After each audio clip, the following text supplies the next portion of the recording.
Assalamualaikum warahmatullahi wabarakatuh. Di sini kami akan mempresentasikan hasil kerja kelompok kami yang berjudul Teori Investasi dan Investment Spending.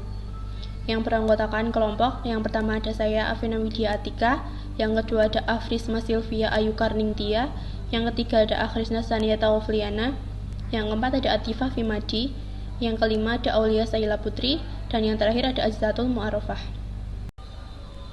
Yang pertama ada definisi investasi.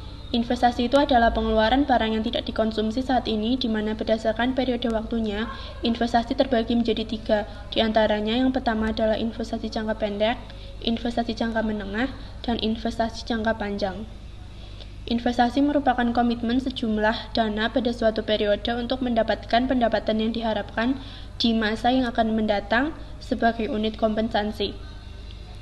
Unit yang diinvestasikan mencakup waktu yang digunakan, tingkat inflasi yang diharapkan, dan ketidakpastian di masa mendatang.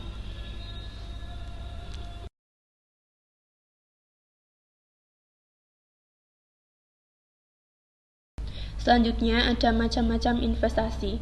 Yang pertama ada investasi tetap. Umumnya, investasi tetap digunakan untuk memperoleh faktor-faktor produksi yang bersifat tetap, seperti mesin, bangunan, tanah, atau investasi untuk mendirikan usaha. Investasi ini tidak ditentukan dengan pendapatan, tetapi dapat meningkatkan pendapatan nasional. Dan yang kedua ada investasi terpacu. Investasi yang besarnya tergantung pendapatan nasional. Artinya, jika pendapatan meningkat, maka investasi juga akan meningkat. Selanjutnya, saya akan menjelaskan tentang teori investasi. Jadi, di dalam teori investasi ini terdapat perhitungan investasi yang harus konsisten dengan perhitungan pendapatan nasional. Yang dimasukkan dalam perhitungan investasi adalah barang modal, bangunan atau konstruksi, maupun persediaan barang yang masih baru. Investasi merupakan konsep aliran atau flow konsep karena dihitung selama satu internal periode tertentu. Tetapi, investasi akan mempengaruhi jumlah barang atau modal yang tersedia atau capital stock pada satu periode tertentu. Tambahan stok barang modal adalah sebesar pengeluaran investasi satu periode sebelumnya. Selanjutnya adalah macam teori investasi. Macam-macam teori investasi dibagi menjadi 2, yaitu investasi dalam bentuk barang modal dan bangunan, dan yang kedua adalah investasi persediaan. Investasi dalam bentuk barang modal dan bangunan. Yang tercakup dalam investasi ini adalah pengeluaran untuk pembelian pabrik, mesin, peralatan produksi, dan bangunan atau gedung yang baru. Seringkali investasi ini disebut dengan investasi harta tetap atau fixed investment. Yang kedua adalah investasi persediaan. Berdasarkan pertimbangan, perusahaan seringkali harus memproduksi lebih banyak daripada target penjualan. Misalnya, sebuah pabrik mobil menargetkan penjualan tahun 2000 adalah 50.000 unit mobil. Tidaklah berarti produksinya harus 50.000 unit juga. Umumnya, produksi harus melebihi tingkat penjualan. Ada 4 kriteria investasi. Yang pertama, payback period. Payback period atau periode pulang pokok adalah waktu yang dibutuhkan agar investasi yang direncanakan dapat dikembalikan, atau waktu yang dibutuhkan untuk mencapai titik impas. Jika waktu yang dibutuhkan makin pendek, proposal investasi dianggap makin baik. Yang kedua, benefit atau cost ratio atau B atau C ratio. B atau C ratio mengukur mana yang lebih besar, biaya yang dikeluarkan dibanding hasil output yang diperoleh. Biaya yang dikeluarkan dinotasikan sebagai C atau cost. Output yang dihasilkan sebagai B atau benefit. Jika nilai B atau C sama dengan 1, maka B sama dengan C yang dihasilkan sama dengan biaya yang dikeluarkan.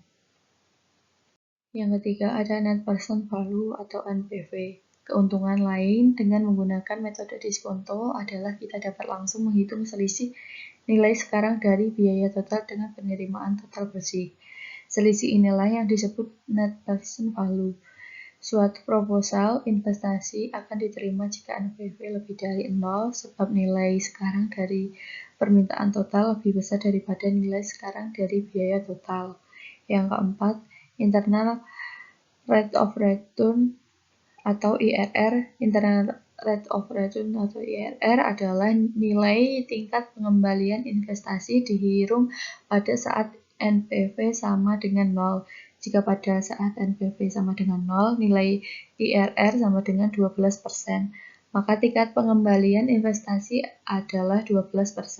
Keputusan penerima atau menolak rencana investasi dilakukan berdasarkan hasil perbandingan IRR dengan tingkat pengembalian investasi yang diinginkan atau R. Jika R yang diinginkan adalah 15%, IRR hanya 12%. Proposal investasi ditolak. Begitu juga sebaliknya. Selanjutnya, faktor pengaruh tingkat investasi. Yang pertama ada tingkat pengembalian yang diharapkan atau expected rate of return, yaitu kemampuan perusahaan dalam menentukan tingkat investasi yang diharapkan. Ini sangat dipengaruhi oleh kondisi internal dan eksternal perusahaan. Yang kedua, biaya investasi. Yang paling menentukan tingkat biaya investasi adalah tingkat bunga pinjaman. Makin tinggi tingkat bunganya, maka biaya investasi akan makin mahal. Akibatnya, minat berinvestasi makin menurun. Namun, tidak jarang juga, walaupun tingkat bunga pinjaman rendah, minat akan investasi tetap rendah. Hal ini disebabkan karena biaya total investasi masih tinggi. Yang ketiga ada marginal efficiency of capital, tingkat bunga, dan marginal efficiency of investment. Investment spending. Investment spending atau biasa disebut dengan pengeluaran investasi, ini mengacu pada alat untuk merangsang produksi barang modal seperti aset, peralatan, dan persediaan yang digunakan untuk membuat produk dalam permintaan lainnya. Ketika seseorang terlibat dalam pengeluaran investasi, mereka melakukannya dengan harapan bahwa mereka tidak hanya akan memperoleh keuntungan finansial di kemudian hari, tetapi bahwa biaya yang dikeluarkan untuk infrastruktur akan memberikan manfaat bagi masyarakat. Juga dengan kata lain, ini adalah skenario sama-sama menguntungkan jika berhasil sesuai rencana, dan akan berguna untuk memikirkan pengeluaran investasi dalam kaitannya dengan lini produksi. Baik, selanjutnya di sini saya akan menjelaskan tentang perbedaan investasi aktual dengan investasi yang direncanakan. Jadi, investasi aktual ini memiliki pengertian bahwa investasi yang sudah direalisasikan pada waktu dan periode tertentu. Sedangkan investasi yang direncanakan merupakan investasi yang dimaksudkan oleh perusahaan untuk segera direalisasikan, tetapi sebelumnya sudah didaftarkan dalam suatu rencana oleh perusahaan. Tetapi bisa jadi investasi aktual ini dapat berbeda dengan apa yang sudah direncanakan sebelumnya. Hal ini dapat terjadi dikarenakan adanya perubahan kondisi suatu ekonomi maupun bisnis, sehingga memaksa perusahaan untuk menunda investasinya.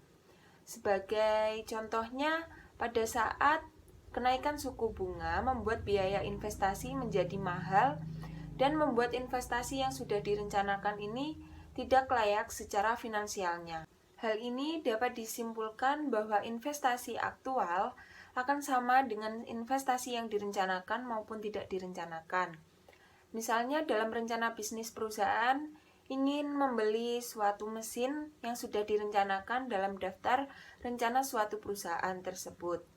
Tetapi pada saat setelah pembelian mesin, ternyata terdapat laporan bahwa perusahaan mengalami kerusakan kendaraan, sehingga membuat perusahaan harus membeli dan mengganti kendaraan tersebut yang padahal sebelumnya tidak direncanakan dalam daftar rencana suatu perusahaan. Jadi seperti itu. Baik, selanjutnya di sini kita akan membahas tentang gambaran investment spending atau biasa disebut dengan pengeluaran investasi. Nah, apa saja yang termasuk dalam investment spending? Yaitu berupa uang yang dibelanjakan untuk barang modal atau barang yang digunakan dalam produksi modal, barang maupun jasa. Nah, belanja investasi ini dapat mencangkup pembelian seperti pembelian tanah, mesin, input produksi atau infrastruktur. Jadi, investment spending ini berbeda dengan investasi yang mengacu pada pembelian instrumen keuangan, seperti contohnya saham, obligasi, dan derivatif atau biasa disebut dengan pembentukan modal. Tujuan investment spending 1. Untuk pembentukan aset atau stok barang modal di masa depan yang diharapkan dapat menimbulkan multiplier effect yang besar dan lebih berkelanjutan. Sedangkan pengeluaran konsumsi ditujukan untuk membiayai operasional pemerintah yang sifatnya rutin dan habis pakai yang multiplier effect-nya bersifat jangka pendek. Selanjutnya, pengeluaran pemerintah untuk investasi tersebut dapat dikelompokkan menjadi pengeluaran investasi produk yang bersifat langsung dan tidak langsung. Pengeluaran investasi produk yang bersifat langsung seperti pengadaan tanah dan pembelian barang atau peralatan fisik yang dapat meningkatkan stok barang modal dan meningkatkan output di masa-masa yang akan mendatang. Investasi produk yang bersifat langsung harus dilengkapi dengan berbagai investasi penunjang yang disebut investasi infrastruktur, ekonomi, dan sosial.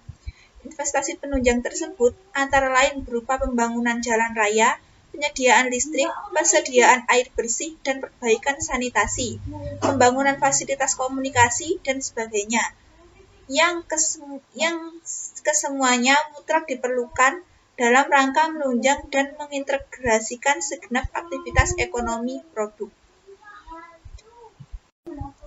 Jenis investment spending. Menurut Menkeu, jenis pengeluaran investasi terdiri dari 1. Investasi tetap bisnis yang mencakup peralatan dan struktur yang dibeli perusahaan untuk proses produksi. 2. Investasi residensial yang mencakup rumah baru dan tempat tinggal yang disewakan. Belanja modal. Menurut standar akuntansi pemerintah, pengertian dari belanja modal adalah pengeluaran yang dilakukan dalam rangka pembentukan modal yang sifatnya menambah aset tetap atau inventaris yang memberikan manfaat lebih dari satu periode akuntansi. Termasuk dalamnya adalah pengeluaran untuk biaya pemeliharaan yang sifatnya mempertahankan atau menambah masa manfaat, serta meningkatkan kapasitas dan kualitas aset. Baik, selanjutnya di sini kita akan membahas tentang dampak dari investment spending terhadap kondisi perekonomian. Jadi, investasi di sini merupakan keputusan mengeluarkan dana pada saat sekarang untuk membeli aktiva real maupun aktiva keuangan dengan tujuan untuk mendapatkan penghasilan yang lebih besar di masa yang akan datang. Pengeluaran investasi yang memadai ini tentunya akan berdampak positif terhadap kondisi perekonomian. Dikarenakan dengan adanya investasi yang memadai ini, maka modal akan tersedia. Dan semakin banyak investor yang menanamkan modalnya, tentunya akan meningkatkan produksi yang nantinya akan menghasilkan output yang lebih besar, serta akan menambah pendapatan suatu daerah pula, dikarenakan dari pajak yang dibayarkan kepada pemerintah.